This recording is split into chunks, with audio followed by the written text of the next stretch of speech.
오늘 성령의 열매 마지막 10번째입니다. 오늘은 열매의 영광이라는 말씀으로 여러분들과 함께 은혜를 나누기를 원합니다. 그래서 오늘 마지막으로 우리 갈라디아서 5장 22절 23절 말씀 한 번 더 우리 읽고 또 암송하신 분들은 암송해보고 그러면서 우리가 함께 오늘 시작하도록 하겠습니다. 오직 성령의 열매는 시작.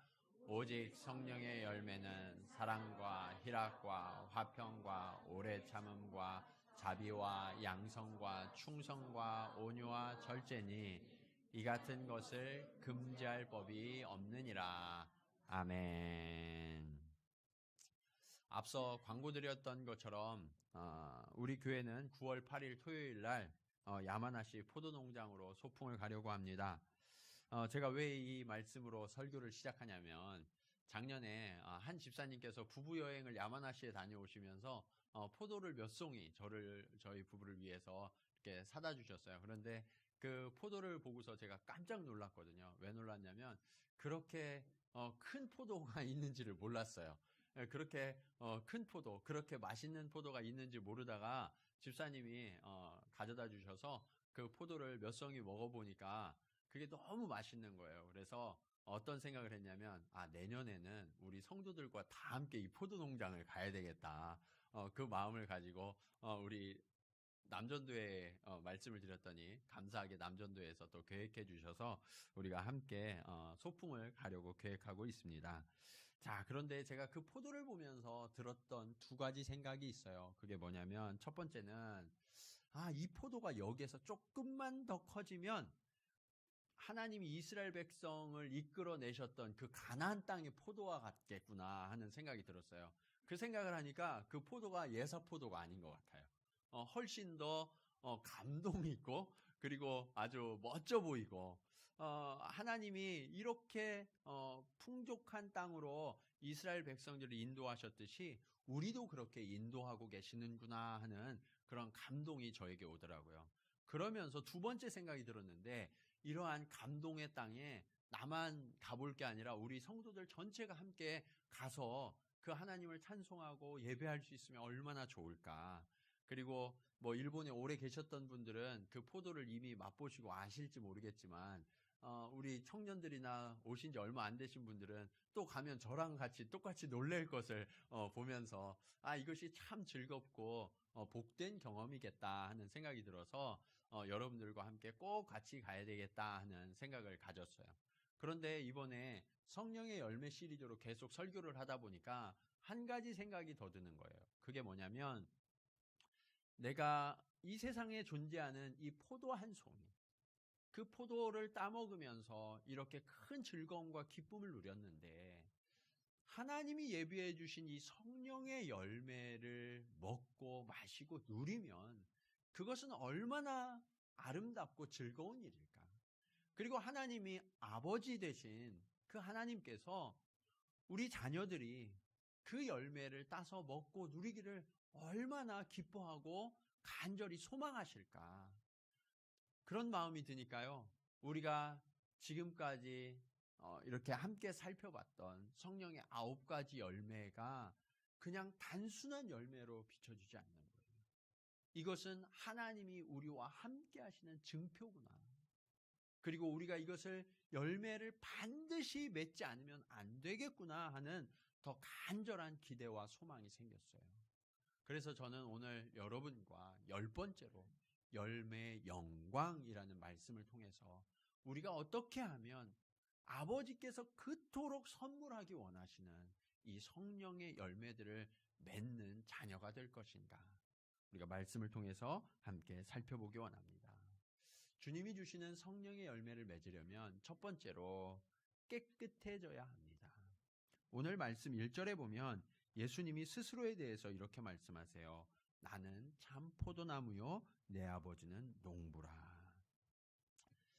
우리 그리스도인들은 이 말씀을 많이 들었죠. 그러다 보니까 그냥 익숙해요. 그래 맞아. 예수님은 참 포도나무시지. 그리고 하나님은 농부시지. 그런데 주님이 왜 이런 말씀을 하셨나 하는 배경을 우리가 알고 들으면 이 의미가 새롭게 다가와요. 예수님이 왜 스스로를 포도나무라고 말씀하셨는데 그냥 포도나무가 아니라 참 포도나무라고 하셨습니다. 그리고 하나님 아버지는 농부라고 하셨을까? 하나님께서는 이스라엘 백성들을 가나안 땅으로 인도하시면서 이스라엘 백성들을 향하여 가리켜 말씀하신 게 있어요. 그게 뭐냐면 너희는 나의 포도나무 밭이다 라고 말씀하셨거든요. 나의 아주 풍성한 포도원이야. 축복의 포도원이야 라고 말씀하셨어요. 그런데 문제는 뭐냐면 이스라엘 백성이 하나님을 온전히 믿고 섬기고 잘 따를 때에는 아주 좋은 열매를 맺는 풍성한 포도원이었는데 시간이 지나면서 하나님 외에 다른 신들을 막 섬기기 시작했어요. 그러면서 하나님이 선지자들을 보내셔서 이스라엘 백성들을 향하여 뭐라고 말씀하셨냐? 너희 포도원이 황폐해졌다. 열매를 맺지 못하는 포도가 되었다라고 말씀하셨어요. 그리고 예레미야 2장 21절은 이렇게 말씀하세요. 내가 너를 순전한 참 종자 곧 귀한 포도나무로 심었거늘 내게 대하여 이방 포도나무의 악한 가지가 되면 어찌 됨이냐. 하나님은요 순전한 참 포도나무를 심으셨대요. 그런데 이스라엘 백성들이 악한 포도나무 가지가 되고 말았다라고 하나님이 탄식하고 계시는 거예요. 이런 사실 때문에 주님이 이제 다시 이 포도원을 아버지께서 개간하셔서 좋은 포도밭으로 바꾸시고 그리고 예수님이 스스로 포도나무가 되셨는데 참 포도나무가 되셔서 하나님의 축복의 역사를 새롭게 시작하시겠다라고 선언하시는 말씀, 이 말씀이 오늘 본문의 요한복음 15장 1절 말씀인 거예요. 그런데 여러분, 농부 되신 아버지, 그 하나님 아버지의 관심은 무엇일까요? 농부의 관심은 무엇인가? 그것이 2절에 나와 있어요. 2절 말씀 보시면 무릇 내게 붙어 있어 열매를 맺지 아니하는 가지는 아버지께서 그것을 제거해 버리시고 무릇 열매를 맺는 가지는 더 열매를 맺게 하려 하여 그것을 깨끗하게 하시느니라. 농부의 목적이 무엇이냐면 나무를 잘 길러서 그 나무로부터 아주 좋은 그리고 풍성한 열매를 수확하고 추수하는 것, 이것이 농부의 목적이죠. 우리 아버지 그분, 그 하나님께서 농부신데 우리를 기르시면서 무엇을 기대하시느냐? 우리로부터 풍성한 열매를 거두기를 원하고 계신다라는 거예요. 그래서 저와 여러분은 이제부터 어떠한 삶을 살아야 되는가? 풍성한 열매를 맺는 삶을 살아야 된다라는 거예요. 그런데 그 풍성한 열매를 맺기 위한 전제 조건이 기록되어 있어요. 그게 뭐예요? 열매를 맺지 아니하는 가지는 아버지께서 그것을 어떻게 해버리시고? 제거해 버리시고라고 말씀하고 있어요. 열매를 맺으려면 어떻게 해야 되냐? 깨끗해져야 됩니다. 근데 깨끗해지려고 그러면 열매를 맺지 않는 가지들을 다 잘라내야 돼요. 이것을 가지치기라고 하죠. 그래서 농부들은 봄이나 그리고 계절이 지날 때마다 뭘 하냐면 꽃을 따고 그 다음에 새순을 잘라내고 계속해서 열매 맺지 않는 가지들을 잘라내는 역할들을 해요.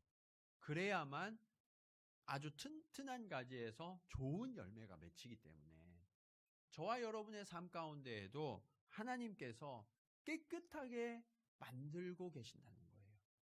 하나님이 아닌 그리고 본래 목적이 아닌 것들, 하나님이 의도하셨던 목적이 아닌 것들을 제거해야만 좋은 열매를 거두실 수 있기 때문에 저와 여러분의 삶에 잘못된 가지들을 끊임없이 잘라내고 계신다라는 거죠.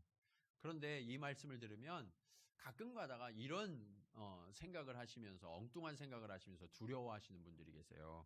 그게 뭐냐면 우리가 좋은 열매를 맺는 참 가지가 되어야 되겠구나 이렇게 생각하면 참 좋은데 막 가지치고 솎아낸다고 그러니까 내가 가지치기 당하면 어떻게 하지?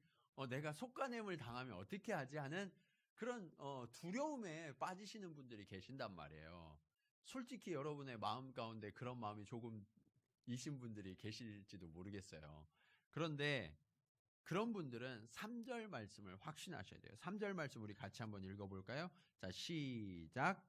너희는 내가 일러준 말로 이미 깨끗하여졌으니. 여러분, 이미 깨끗해졌음을 믿으시기 바랍니다. 근데 전제 조건이 있어요. 그게 뭐냐? 제가 여러분에게 질문을 하나 드릴 테니까 이 질문에 진지하게 답해 보세요. 여러분은 예수 그리스도를 구주와 주님으로 영접하셨습니까? 아멘. 그렇다면 여러분들은 깨끗해지는 거예요. 예수 그리스도를 나 개인의 구주와 주님으로 영접했고 내가 주님을 따르기로 결단하셨다면 이제 여러분은 깨끗한 가지가 되었다라고 말씀합니다. 아직 이 질문에 대답하실 수 없는 분들은 저를 찾아오셔야 돼요. 네. 그래서 여러분들이 이 확신을 가지고 살아갈 수 있어야 돼요.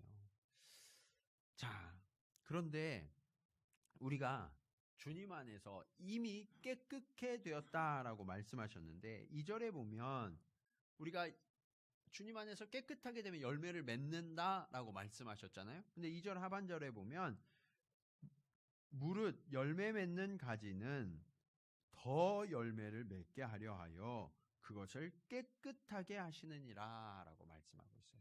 그러니까 열매 맺는 가지도요 계속해서 어떻게 해야 된다고요? 깨끗해져야 된다는 거예요. 여러분 우리가 주님을 믿고 있지만 온전히 100% 주님이 원하시는 대로만 살아가시는 분 혹시 계세요? 네. 그런 분 계시면 제가 좀 뵙고 따라가려고요. 네. 우리가 그러고 싶지만 그렇게 못할 때가 있단 말이에요. 그러는 것들을 제거해 버리면서 계속해서 깨끗해지는 삶을 살아야 한다라고 말씀하고 계세요. 그런데 이것을 내가 하는 게 아니라 농부 되신 아버지께서 하세요. 그래서 때로는 내가 이거는 아까워요. 이 가지는 자르지 마세요. 그러는데 하나님이 싹둑 자를 때가 있어요. 이 선택권은 누구에게 있는 거예요? 네, 하나님 아버지, 농부 되신 하나님 아버지에게 있는 거예요. 그러니까 여러분, 여러분이 선택할 수 있는 게 아니라고요. 아버지가 보실 때, 농부가 보실 때 이거 잘라야 돼. 그러면 아낌없이 그것을 내어드릴 수 있어야 된다는 거예요. 그러면서 하나님의 뜻대로 자라가는 법을 배우는 것, 이것이 깨끗한 가지가 되는 거예요. 우리는 계속해서 성령의 열매에 대해서 살펴봤어요.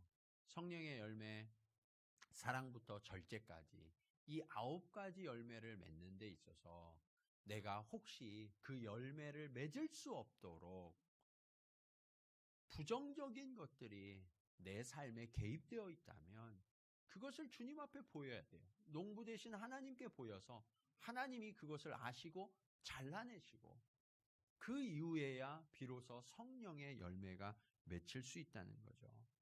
그래서 우리가 지난주에 갈라디아서 5장 19절부터 살펴본 말씀, 육체에 속한 일들, 거기에 보면 이런 것들이 있죠. 우상숭배, 그리고 육체의 소욕을 따르는 음란한 일들, 그리고 술 취함, 방탕함, 그리고 갈등을 일으키고 시기하고 분쟁하는 일들, 이러한 일들이 육체의 일들인데 이 육체의 일들을 제거할 때 그때 비로소 우리는 깨끗해져서 성령이 우리 안에 들어오시고 성령의 열매들을 맺게 하실 수 있다라고 말씀하셨죠.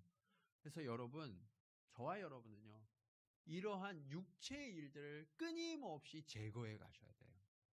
그리고 그렇게 할 때 저와 여러분은 깨끗해져서 성령이 거하시는 거룩한 전이됨을 믿으시기 바랍니다.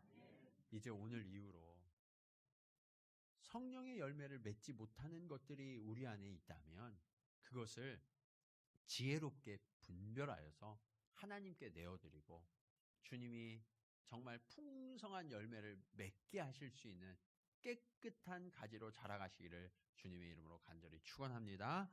자, 어떻게 하면 하나님 아버지 앞에서 풍성한 열매를 맺을 수 있는가? 두 번째로 우리가 주님 안에 거해야 한다라고 말씀하고 있어요. 이어지는 4절부터 6절 말씀에 주님 안에 우리가 거할 때 열매를 맺을 수 있다라고 말씀하고 있는데 어쩌면 이것이 깨끗한 가지가 되는 것보다도 더 우선되고 더 본질적인 이유가 될 수 있어요. 성경은 저와 여러분을 향하여서 예전에는 참 포도나무가 아니었다라고 말씀하고 있어요. 세상에 속한 자였고 죽을 수밖에 없는 자였는데, 그래서 저와 여러분을 향하여서 성경은 뭐라고 말하냐면 돌감람나무였다라고 이야기하고 있어요. 참 감람나무가 아니라 돌감람나무였어요. 그래서 세상에 접붙여 있다가 그것을 잘라내서 주님의 그 참 포도나무에 접붙였어요. 그래서 우리가 참 감람나무가 되고 참 포도나무가 된 거거든요. 그래서 접붙이려면 어떻게 해야 되냐면 원래 나무 가지에 홈을 파요. 예, 홈을 파고 뾰족한 그 나뭇가지 끝을 그 홈 안에 넣습니다. 그리고 거기에 아주 좋은 영양분도 바르고 꽁꽁꽁꽁 묶어요. 그래서 이게 절대로 떨어지지 않게. 예, 그래서 바람이 불고 비가 오고 아무리 환경이 나쁜 환경이 조성되더라도 원나무에서 가지가 절대로 떨어지지 않도록 이렇게 메어두는 것, 이게 접붙이는 거거든요. 저와 여러분이요, 그렇게 접붙인 자가 된 거예요. 원래 그 나무 가지가 아니라 접붙인 자가 되었다라고 성경은 말씀하고 있어요. 이게 은혜예요. 접붙이려고 그러면 나무에 홈을 파야 된다고 그랬죠. 나무가 얼마나 아프고 고통스러울까요? 주님이요, 저와 여러분을 위하여서 희생하고 고통을 감수하셔서 저와 여러분을 구원하신 거예요. 우리가 그 은혜로 주님 그 포도나무에 접붙인 자가 되었어요. 그러면 이제부터 무엇을 해야 돼요? 그 나무에 꼭 붙어 있어요. 떨어지지 않고 꼭 붙어 있어야 되는 거예요. 붙어 있을 때 비로소 대지로부터 영양 공급을 받죠. 어제 태풍이 지나갔죠? 네, 종달이라는 태풍이 지나갔어요. 북한에서 이름을 줘가지고 이름이 귀엽더라고요. 그래서 그렇게 강한 태풍은 아니었던 것 같아요. 그런데 태풍이 아주 강한 태풍이 오면 어떻게 되냐면 나무에게 그 태풍이 불어닥치면 어떻게 돼요? 나무가 꺾이고 가지가 부러져요. 그러면 그 가지가 부러지면 그 가지에서는 열매를 맺을 수 있어요? 없어요? 없어요. 생명이 다 해버린 거예요. 나무가요, 아무리 그 가지를 붙들려고 해도 그게 태풍 때문에 꺾여버리면 더 이상 나무에 붙어있는 존재가 아니기 때문에 영양분을 공급할 수 없고 잎도 시들어버리고 가지도 말라버리고 열매를 맺을 수 없는 존재가 되어버린 거예요. 여러분, 우리의 인생 가운데 이처럼 풍랑이 닥쳐올 때가 있어요. 우리가 감당할 수 없는 폭풍이 불어닥칠 때가 있어요. 그런데 여러분, 세상의 나무는 가지를 지탱하지 못할지 모르지만 우리의 나무 대신 예수님은 저와 여러분을 능히 지탱하시고 지켜주시는 좋은 나무임을 기억하시기 바랍니다. 그래서 여러분이 꼭 붙어 있어야 되는 거예요.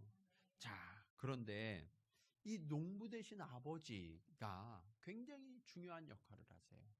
황폐해진 이 포도원을 갈아엎으세요. 그래서 갈아엎으시고 물을 주고 거름을 주고 그리고 거기에 아주 좋은 종자의 나무를 심으셔서 저와 여러분을 접붙이신 거예요. 예수 그리스도라는 아주 좋은 종자의 포도나무에 그리스도인이라는 가지를 덧붙이셔서 이제 주님이 원하시는 그 아름다운 열매를 맺을 준비를 다 해놓으신 거예요. 근데 중요한 건 뭐냐? 나무에 붙어 있는 거. 오늘 4, 5절의 말씀은 똑같은 말씀의 반복이에요. 가지는 나무에 붙어 있지 않으면 스스로 무엇을 할 수 없어요? 예, 열매를 맺을 수 없다라고 말씀하고 있어요. 그리고 5절 말씀에도 보면 나를 떠나서는 너희가 무엇을 할 수 있어요? 예, 아무것도 할 수 없다라고 선언하고 계세요. 그런데도요, 여러분, 사람들은 이 어리석은 일들을 계속해서 하고 있어요. 여러분 주변에 하나님 없이 살아가시는 분들 많으시죠? 예. 하나님 없이 살아가시는 분들의 열심과 수고의 열매는요, 헛될 뿐이에요. 그것을 부러워하지 마세요. 예. 아, 옆집 사장님 하나님 안 믿는데도 왜 이렇게 잘 돼? 나도 저렇게 좀 잘 돼봤으면 좋겠다. 예, 그런 생각을 하시면 안 된다고요. 예, 그건 다 헛된 거예요. 바람 앞에 나는 겨와 같이 잠시 잠깐 있다가 다 사라져버리는 것에 불과하다는 거예요. 그것은 요동하는 거예요. 우리는 요동하지 않는 반석 대신 주님께 꼭 붙어 있어야 된다는 거예요. 세상의 것을 부러워하지 마세요. 예전에 유대인들이 그랬어요. 유대인들이 주님으로부터 참 종자로 심어졌거든요. 그런데 세상을 부러워하고 세상을 따라가다 보니까 어떻게 됐어요? 자기도 모르는 사이에 이 참포도나무에서 헛된 이방나무 가지가 되어버리고 말았던 거예요. 포도원은 황폐해져 버리고 말았던 거예요. 왜 그래요? 진짜 열매와 헛된 열매를 착각하기 때문에 그래요. 여러분, 진짜 열매와 헛된 열매를 착각하는 것만큼 슬픈 일이 없어요. 하나님 아버지께서는 여러분에게 가장 좋은 것, 그리고 여러분의 삶을 풍성하게 누릴 만한 열매들을 수고로 거두시고 그것을 나누어 주셨는데, 여러분은 헛된 것을 계속해서 쫓아만 다니고 있다면 그것보다 하나님을 슬프게 하는 일이 어디에 있을까요? 주님은 이 성령의 열매를 통해서 저와 여러분이 진짜 열매를 맺고 따라가야 한다라고 말씀하고 계세요. 자, 제가 여러분에게 중요한 질문을 하나 드릴게요. 이 질문 앞에 스스로 한번 답해보세요. 입술로 소리내서 답하진 않으셔도 돼요. 그렇지만 마음속으로는 여러분 꼭 대답하시기 원합니다. 여러분이 최근에 가장 열심을 내고 또 가장 중요하게 생각하셨던 일은 무엇이에요? 내가 무엇을 위해서 열심을 내고 내가 무엇을 가장 가치 있고 소중하게 여겼던가? 아니, 조금 더 가깝게 질문을 한번 드려볼게요. 지난 한 주간 여러분이 가장 많이 생각하고 묵상하면서 노력했던 일은 무엇이에요? 그 묵상하면서 노력했던 일이 사랑, 희락, 화평, 자비, 양선, 충성, 오래 참음, 절제 이런 거였나요? 만약 그게 아니라 다른 것을 훨씬 더 많이 묵상하고 더 많이 열심을 내었다면 우리의 삶이 지금 주님께 붙어 있기 위한 노력이 아니라 다른 것을 의지하기 위한 노력임을 보여줍니다. 이것을 우리는 매우 심각하고 진지하게 돌아봐야 합니다. 만약 우리가 성령의 열매를 맺지 않으면요, 우리는 참 불쌍한 자들이에요. 여러분의 삶의 자리 가운데, 여러분의 가정, 그리고 여러분의 직장, 그리고 우리가 만나는 모든 사람과의 관계 속에 우리는 이 성령의 열매들을 맺고 있는가? 제가 성령의 열매를 지금 10주째 하고 있잖아요. 2달 넘게. 그러면 이 10주 전과 지금의 여러분의 모습은 어떻게 달라지고 있나요? 성령의 열매가 그 안에서 지금 맺혀져 가고 있나요? 만약 그렇지 않으면 우리는 지금 내 자신을 아주 진지하게 돌아보면서 내가 주님 앞에 지금 붙어 있지 못하는 게 아닌가 하는 심각한 질문을 한번 해봐야 돼요. 우리 5절 말씀을 한번 같이 읽어볼까요? 5절 말씀. 자, 시작. 나는 포도나무요 너희는 가지라. 열매를 많이 맺나니 나를 떠나서는 너희가 아무것도 할 수 없음이라. 우리 삶에 왜 열매가 없냐면, 왜 우리가 열심히 노력하고 수고하는데 그 열매와 성과를 거두지 못하냐면 포도나무이신 주님께 붙어있지 않기 때문에 그런다는 거예요. 거기에 붙어있으면 열매를 거두는 건데 우리가 가지니까, 주님이 포도나무니까 자연스럽게 열매를 맺는데 붙어있지 않으니까, 끊어져서 주님이 공급하시는 그 영양분을 받지 못하니까 열매를 맺을 수 없다고 말씀하시는 거거든요. 그렇게 되면 어떻게 되냐? 탈진하고 소진돼요. 여러분 인생이 내가 왜 사는지 모르겠어. 난 삶의 목적과 이유가 없는 것 같아. 그리고 교회에서 사역을 하시면서도 내가 왜 이런 일을 하고 있지? 요즘 여름쯤 되면 이제 조금 더워지고 지쳐서 그런 생각 하실 때가 있어요. 아, 내가 교회에서 왜 이렇게 하고 있지? 내가 정말 좀 쉬고 싶은데 내가 탈진하고 소진하는 것 같고, 내가 무엇을 하는 사람인지 그 의미도 모르겠고, 그런 생각이 왜 드시는지 아세요? 여러분이 지금 주님 안에 붙어 계시지 않다는 증거예요. 주님께 붙어 있으면 성령의 열매들이 끊임없이 우리 안에 맺혀지기 때문에, 그것을 목격하는 그 기쁨 때문에 탈진하고 소진하지 않게 되는데, 이것이 없으니까 아무런 증거가, 아무런 능력이 내 안에 나타나지 않으니까 나의 열심과 나의 수고가 다 해서 그것이 소진되는 순간 우리는 아무것도 없는 허탄한 자임을 깨닫고 낙심하고 실망하는 거예요. 여러분, 그건 진짜 신앙이 아니에요. 그건 진짜 신앙생활이 아니에요. 여러분의 진짜 신앙생활은요, 시간이 아무리 흘러도 하나님이 나에게 주시는 그 열매가 보이기 때문에 그 열매로 인해서 끊임없이 기뻐하고, 그리고 그것을 더 사모하고 주님 앞으로 더 나아오기를 소망하고, 이러한 반복이 내 삶 속에 계속해서 일어나는 것, 이것이 주님 안에 거하는 증거가 되고, 그리고 그렇게 주님 안에 거할 때에는 자연스럽게 저와 여러분의 삶 가운데 열매가 맺혀진다라고 말씀하고 있어요. 그런데 오늘 말씀 6절에 보면 그 열매 맺지 못하는 자들이 어떻게 되는가? 사람이 내 안에 거하지 아니하면 가지처럼 밖에 버려져 마르나니 사람들이 그것을 모아다가 불에 던져 사르느니라 라고 말씀하고 있어요. 농부가 어떤 가지를 자르냐면 마른 가지를 잘라요. 말라서 이거는 열매를 맺을 수 없어. 시간이 아무리 지나도 영양분만 뺐을 뿐 얘는 열매를 절대로 맺을 수 없어 하는 것들을 잘라내는 거예요.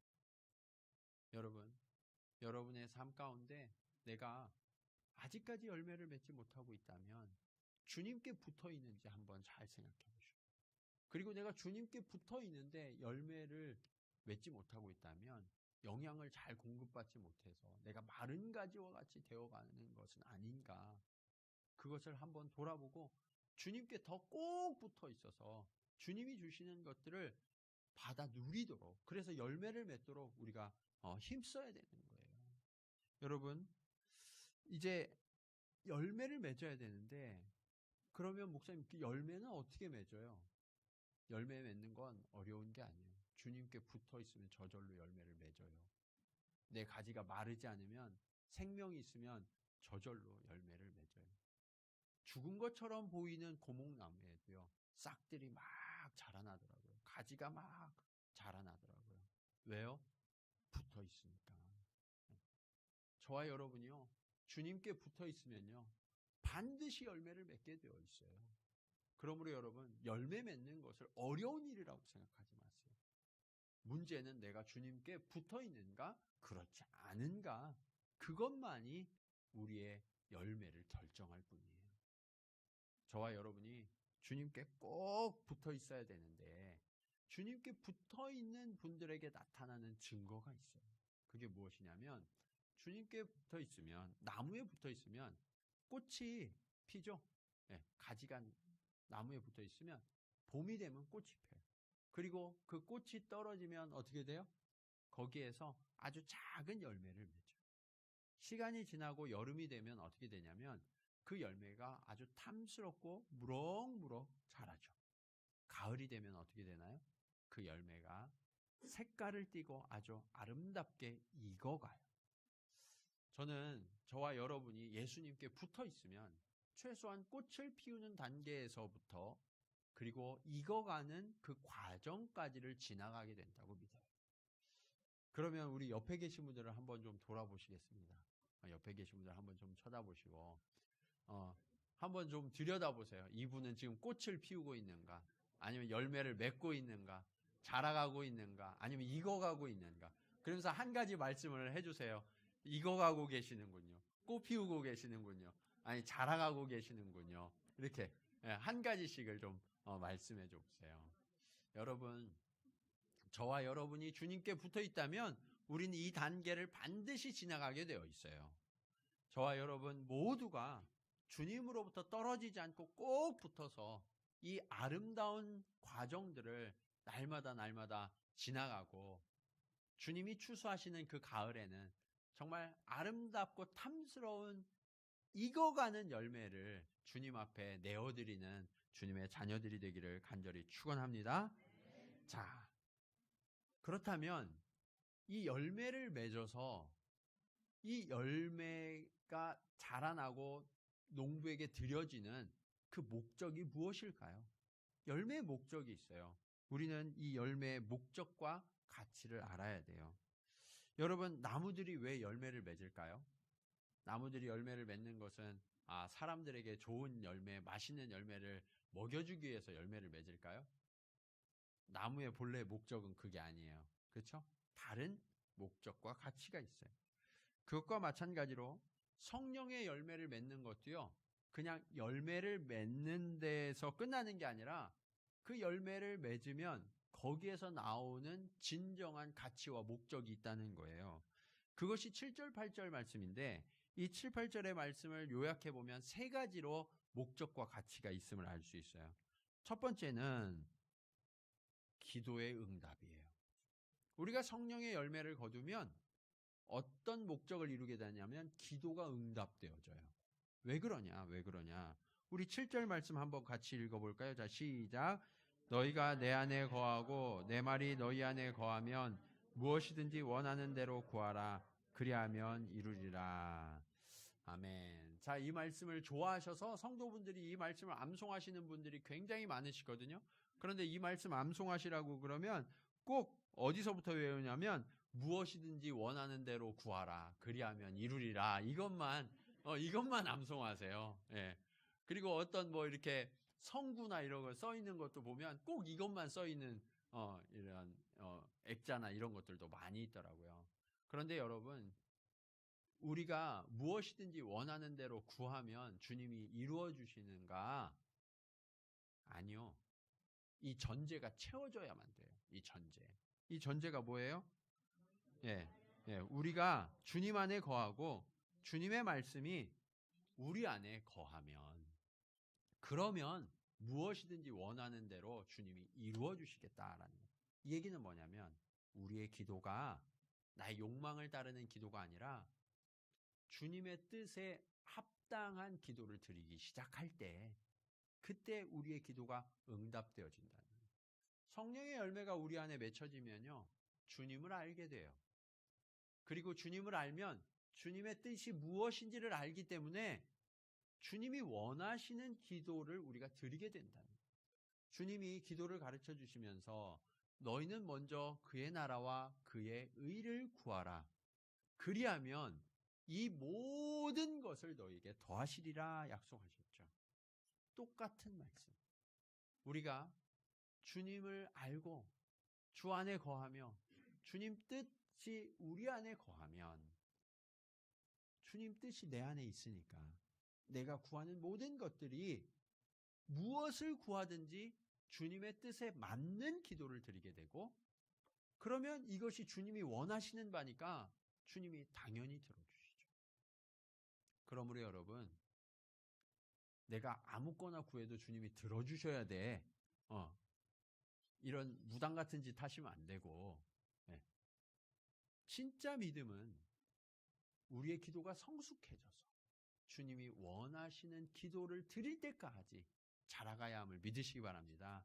이것이 열매 맺음의 결과라는 거예요. 목적이라는 거예요. 자, 두 번째. 그 열매 맺음의 목적은 무엇이냐? 하나님께서 영광을 받으신다라는 거예요. 하나님께서 영광을 받으신다.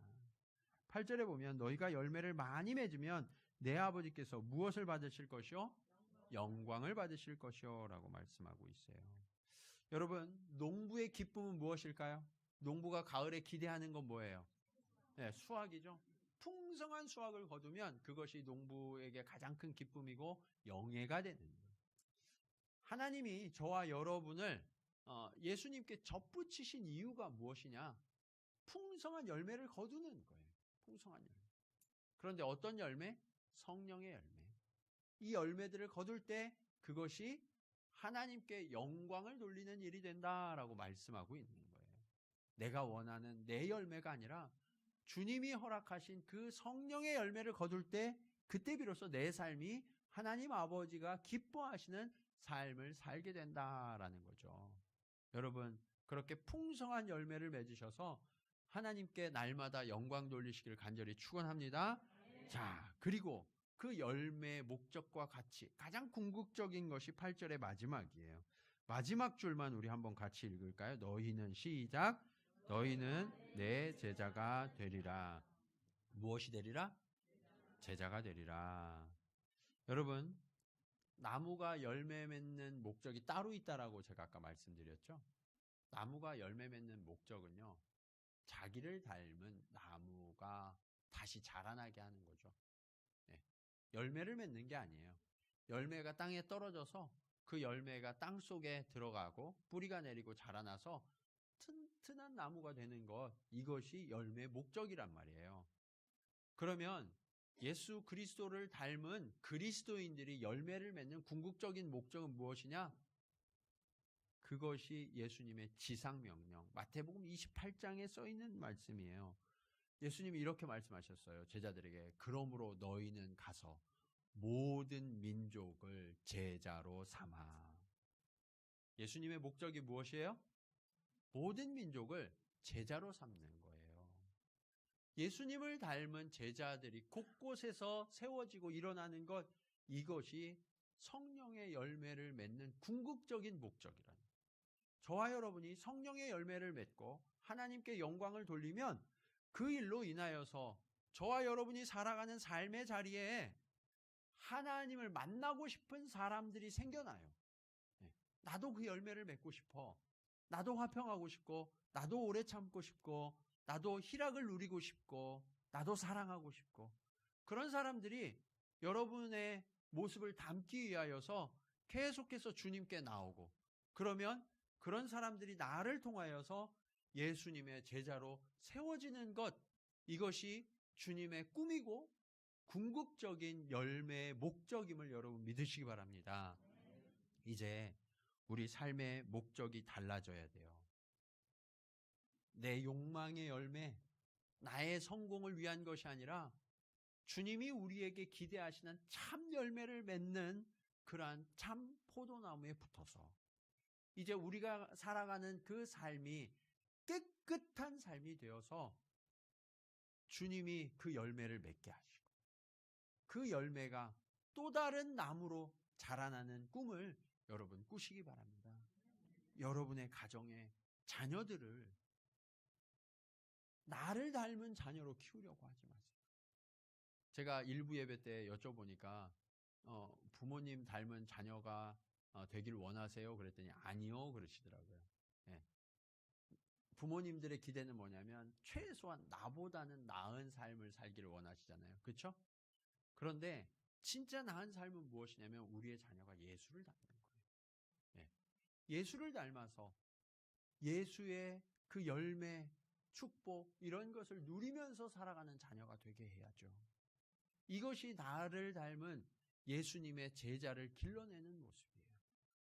뿐만 아니라 내 주변에 있는 사람들이 나 때문에 또 다른 열매를 맺고 그리고 그들이 예수의 제자로 키워지는 그러한 자녀로 자라나는 그러한 일들을 위하여서 하나님이 저와 여러분을 구원하셨고 또 접붙이셨고 열매를 맺게 하셨음을 믿으시기 바랍니다.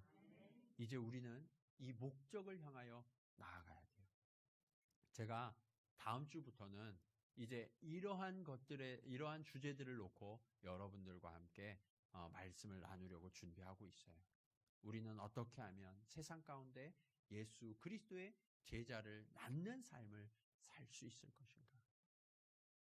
이것이 어렵고 힘든 일이라고 생각하지 마세요. 오늘 말씀에 이러한 제자됨이 나의 희생과 나의 책임만이라고 생각하지 마세요. 왜냐하면 이 말씀의 배경은 주님이 풍성한 열매, 좋은 열매를 맺게 하시겠다는 약속이거든요.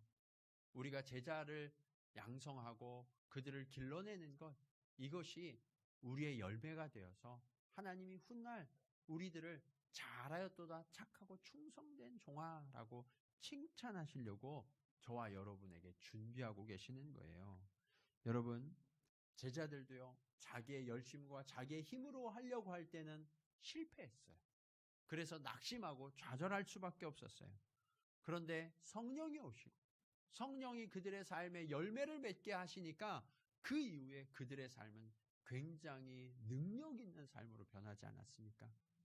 이제 주님은 그 능력을 저와 여러분에게 더해 주셨어요. 이미 깨끗해졌죠. 그리고 그 성령의 열매들을 맺을 준비를 다 해놓으셨어요. 아버지께 저와 여러분의 삶을 내어 맡기시기 바랍니다.